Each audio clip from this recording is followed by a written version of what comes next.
Third down and 20. Obviously, very big news. Dak Prescott re-signs with the Dallas Cowboys.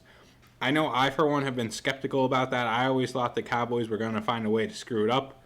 Clearly, they didn't. Clearly, they found out that Dak has all the leverage and that they need their franchise quarterback. I don't know which one of you guys wants to take this to start off, but good deal for the Cowboys, good deal for Dak, bad deal. What do you guys think?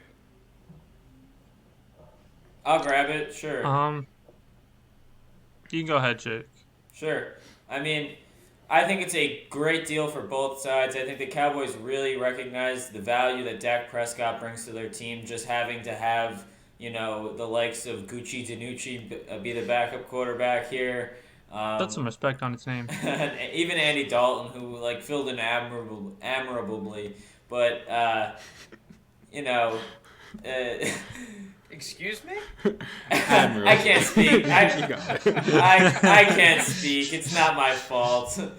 But I just think it was a four-year deal, which is exactly what Dak wanted. It puts him in prime position to get a new contract when that new TV deal kicks in. He'll get a lot of money again in 4 years. I think this contract is very front-loaded. I believe he's getting $75 million in the first year, which helps the Cowboys' cap table in the end. It basically only screws them up for this year. So overall, I think both sides win here. The Cowboys get their quarterback, Dak gets his money, and he gets to be a free agent again in 4 years. It's a good deal for Dak. I want to say it's a good deal for Dallas, but they just they fucked up the whole situation.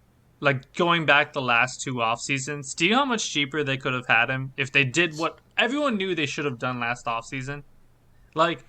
They could have signed him for 4 or 5 years. Last year, what was it? People were debating if he was worth 35 mil per. That was kind of the debate last summer.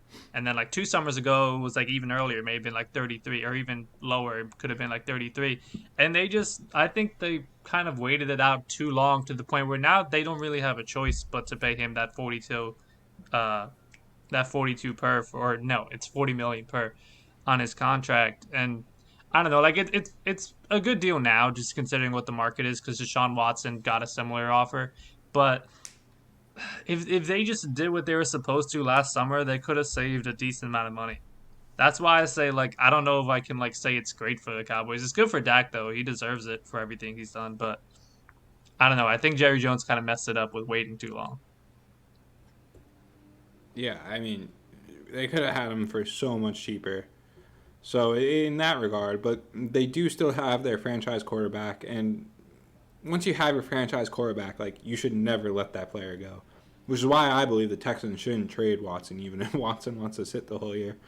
But moving on, we also have been, there's been a slow trickle of news today about the franchise tags, what teams are franchise tagging players, which teams aren't.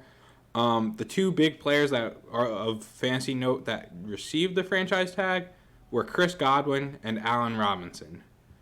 Boys, what do you think this does to their stock? I have a feeling what we all think about Allen Robinson. I said it in our group chat earlier. I think right now is the perfect Mooney buy window.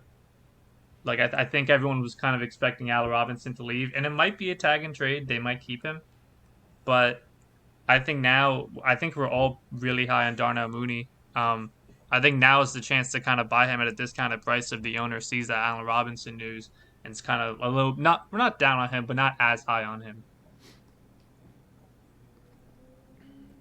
Would you buy? In terms of Godwin, I think we all kind of saw this coming. I don't think the Buccaneers were going to let him walk away when they have a 43-year-old Tom Brady coming off a Super Bowl win. Excuse me. I just think they're going to try to run it back. So the tag on Godwin just made too much sense for them. Overall, I think he keeps his value pretty much exactly where it is. He's still only 24, 25 years old. He's a very young wide receiver. So even if he's a free agent next offseason instead, I don't think it matters. Chris Godwin with Tom Brady for another year is not going to be a bad thing.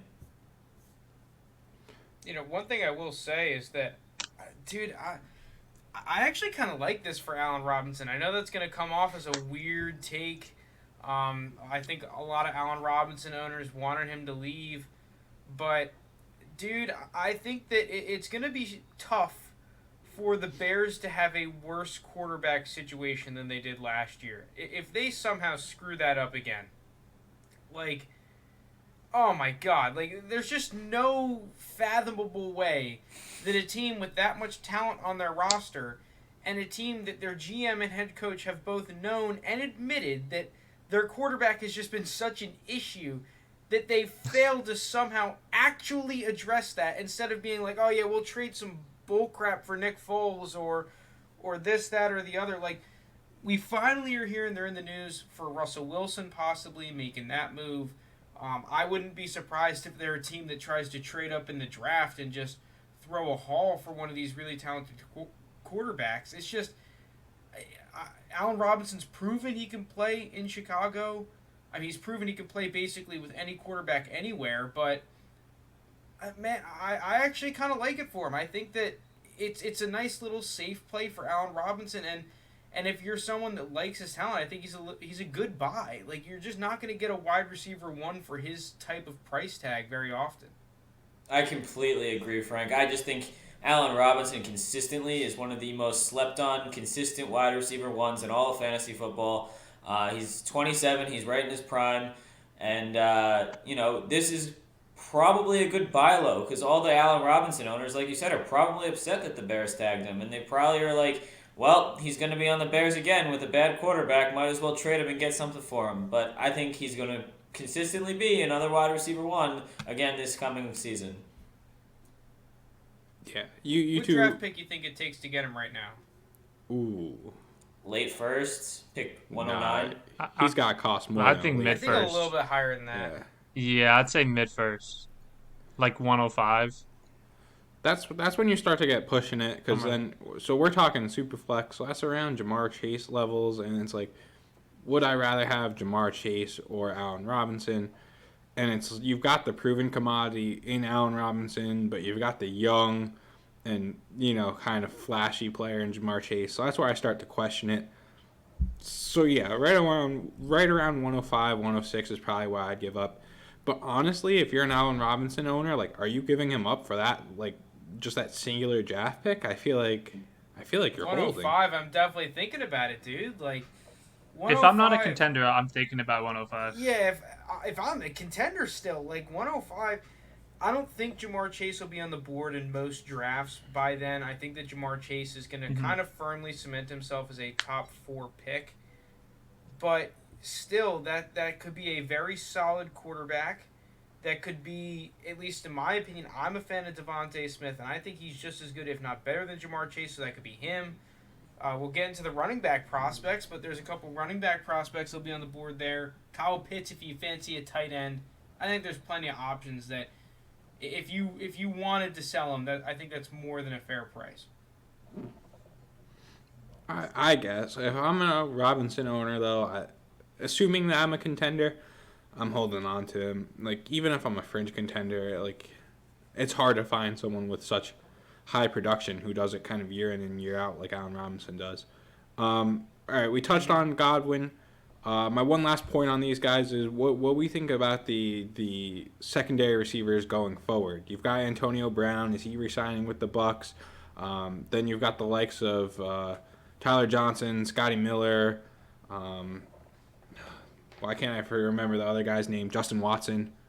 Do we like any of those guys going forward? Scotty Miller, Justin Watson are kind of like dart throws. I guess Scotty Miller is kind of an end of the bench guy. Justin Watson, I wouldn't care for rostering. AB is going to be interesting. I think Jake mentioned it when we were talking about it earlier. I do see him returning to Tampa Bay. He's not someone I would bank on a week-to-week basis unless Godwin or Mike Evans got hurt. Doesn't OJ Howard come back next year too? Is he still under contract? Yes, sir. Yeah. So he's going to take targets too. Like, people forgot about him. He's extremely talented. And Brady loves tight ends. So I'm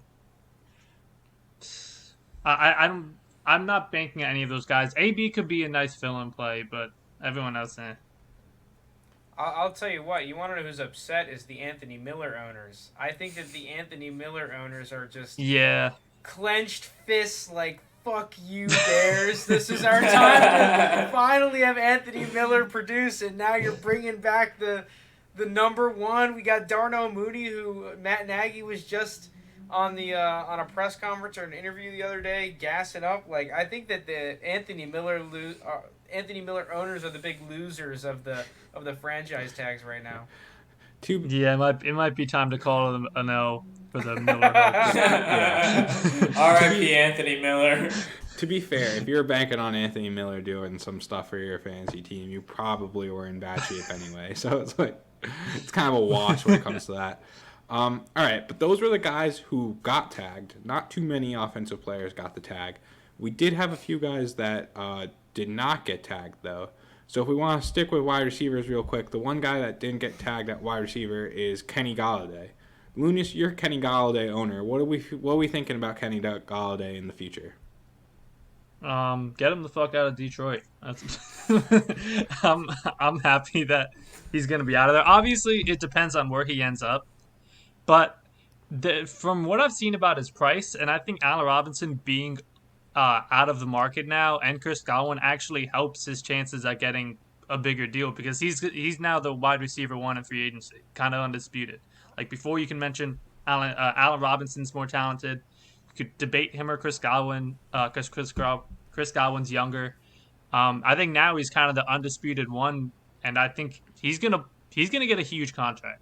So I have to look at the teams with the most cap space again, but I envision anyone paying that much is just gonna feed him with targets a ton. So he could be the Jets leaving Detroit. The Jets, no, not Dolphins. The Jets, the Jaguars, and the Patriots are 1, 2, and 3 in cap space. Not in that order, though. I'd be happy with all three of those over Detroit. Going to the Jets? If they Goff draft in Detroit Zach over the Jets. Give me Goff in Detroit over the Jets. I don't know. I think he'd be a good fit with Zach Wilson. Yeah, that's if he's assuming Zach they Wilson's draft Zach number Wilson. one. This is the Jets we're talking. Lock it in now.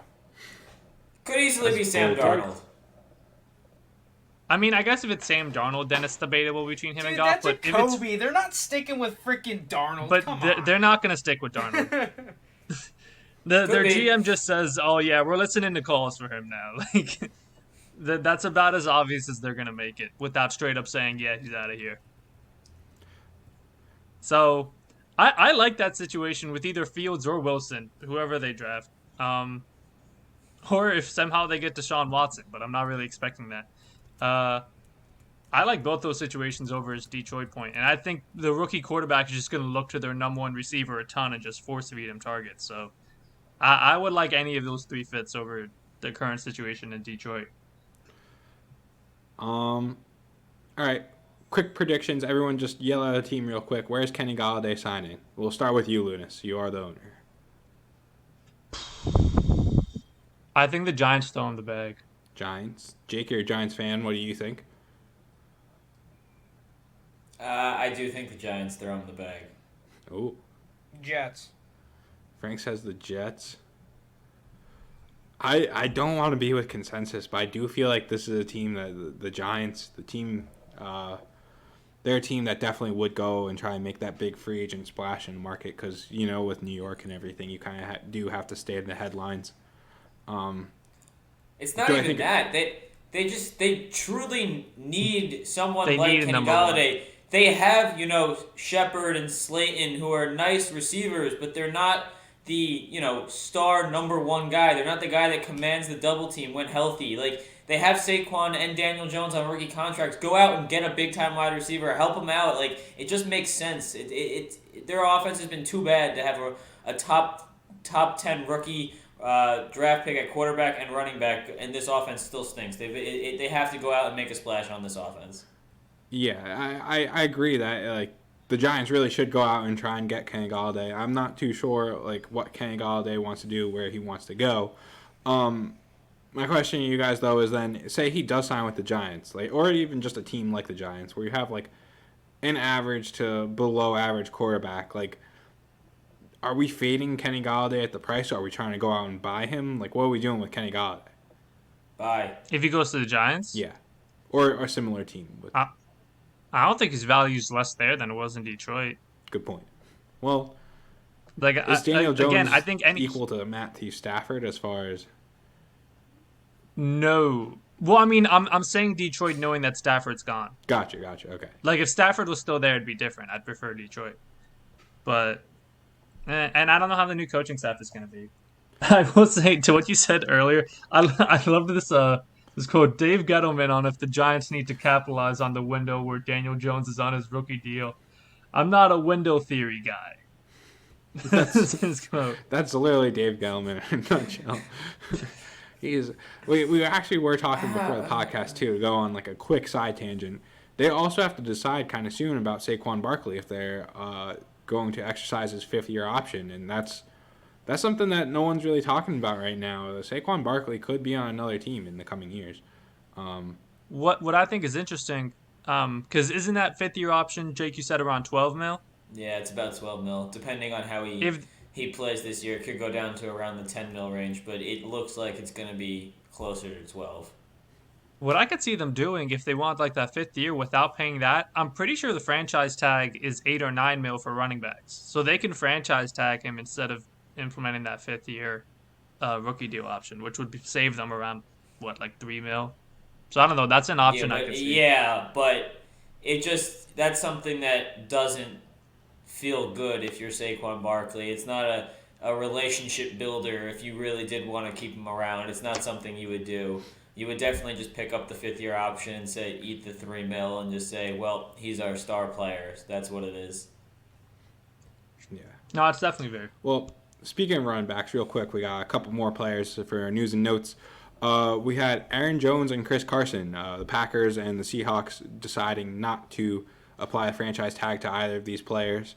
Again, real quick, around the room, where we think each player goes, and when you say the place that they go to, say if that's stock up or stock down for a player. So we'll start with Aaron Jones. Lounis, again, you're an Aaron Jones owner in our league. Where's Aaron Jones going? I guess my early guess, because there's been a ton of rumors there from all the Miami reporters. I'll guess the Miami Dolphins. It's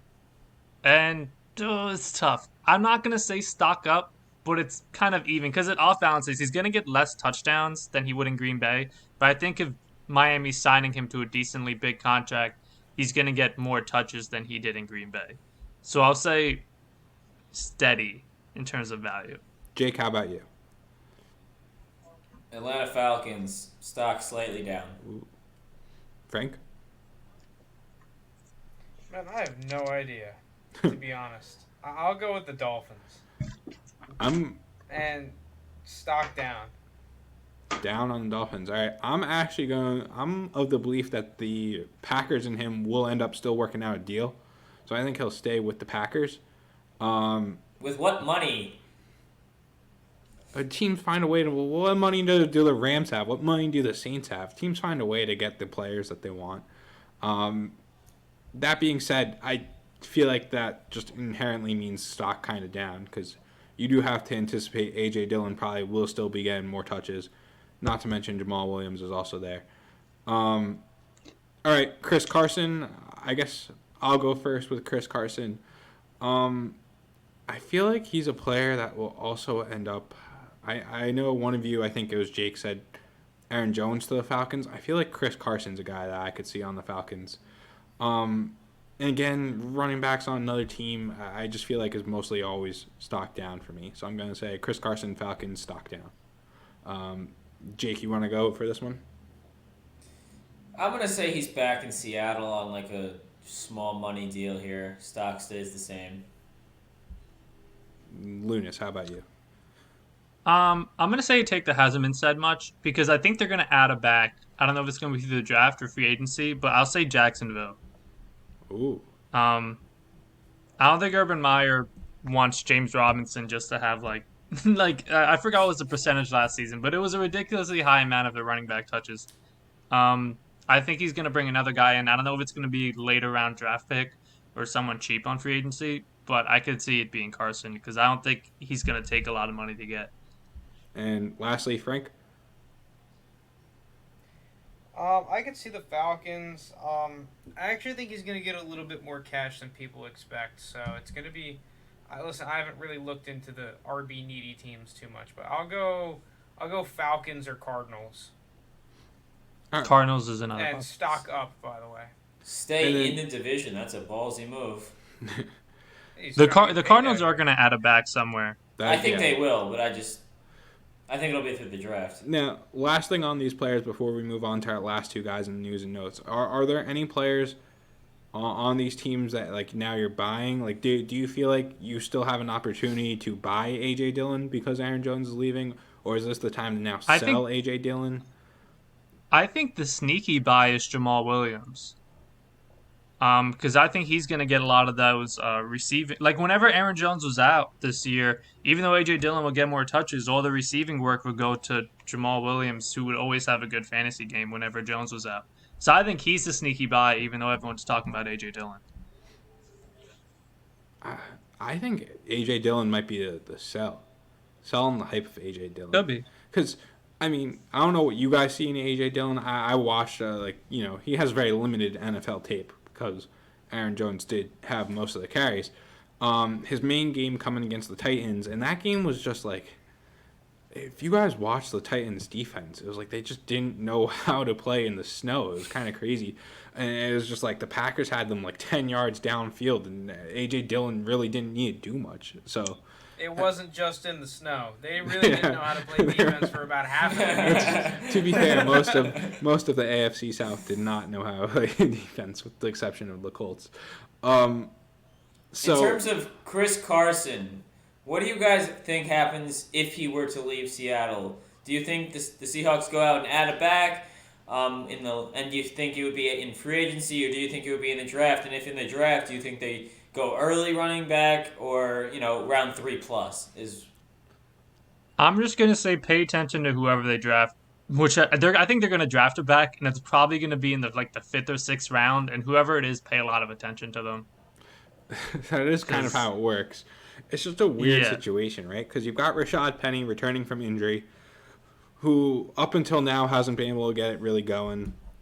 You got the random dart-throwing DJ Dallas, who I'm fading. If anyone wants to buy DJ Dallas, I don't actually own him, but I'd be selling him if anyone wants to get that dart throw. I own a DJ Dallas. I don't know what you got against him. If I were you, I'd sell him. Trash. I don't see anything with DJ Dallas.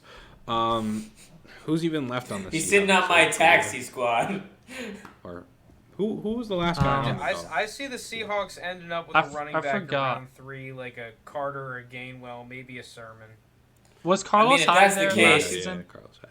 Yeah. Carlos Hyde. What are you saying, Jake? He's also a free agent. I mean, if they end up getting a Gainwell or a Hubbard or or even like a Ramondre Stevenson, I think it's a guy that should be paid attention to.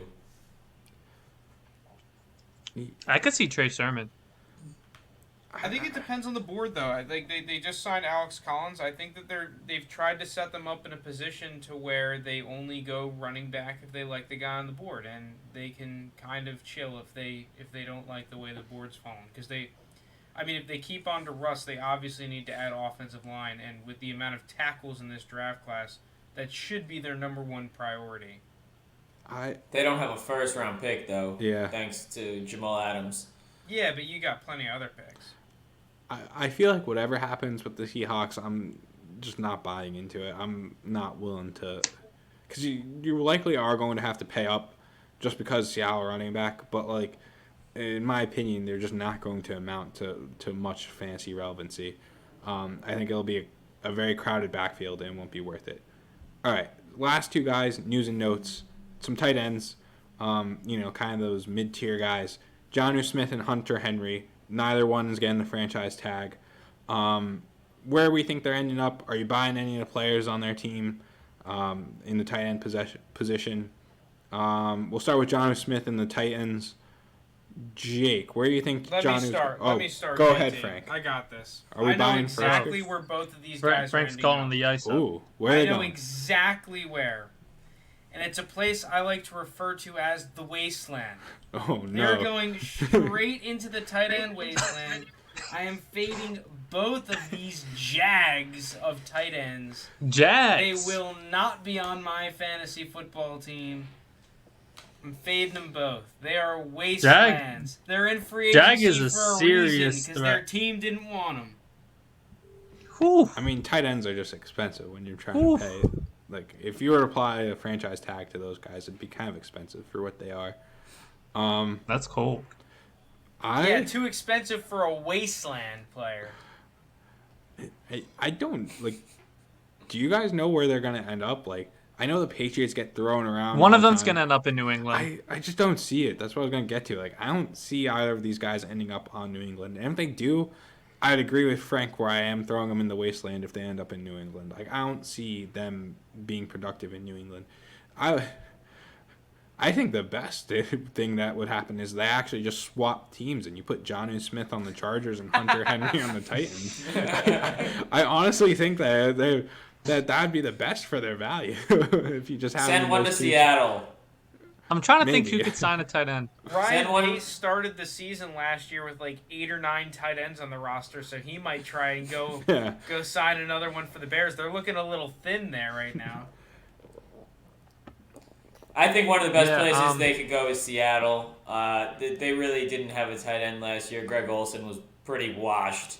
Yeah, playing I tight actually end think there. right now, though, if I think Seattle's going to be the team that ends up trading for Zach Ertz.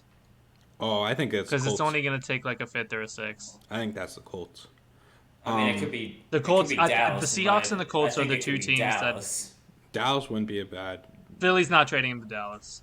also a Oh, point. well, yeah, that's true. One of those two tight ends, though, could sign with Dallas. Jonnu or Henry, I could see. That would be. I kind of would want to sell on the hype, even though I think that's a great situation for them. I think the hype would just skyrocket their value if that were the case. But yeah, last thing about tight ends, I just have one guy in mind that I am kind of fading. Actually, sorry, let me backtrack real quick. Anthony Fursker, Donald Parham, are we investing in these guys? Is there any? No? Okay. Parham to the moon. Trash. It's all wasteland. I mean, to be First fair, I like actually 60. kind of like though. He's from too an kinda Alvin. like Fursker. There's about like 60% of the league though that has trash tight end, so it's like Yeah, but I see everyone hyping Parham. Trash. I'm hyping him up. XFL I own him. stud. Yeah, XFL I own him. stud. I'm hyping him up. Wasteland. Frank's coming for us. He's a weird tight end. Like his physicals are kind of nutty to be an NFL player. Let me check real quick. He's 6'8", 237. Like that's just he should be in the NBA. Antonio Gates. That's a Antonio perfect Gates. size for the wasteland.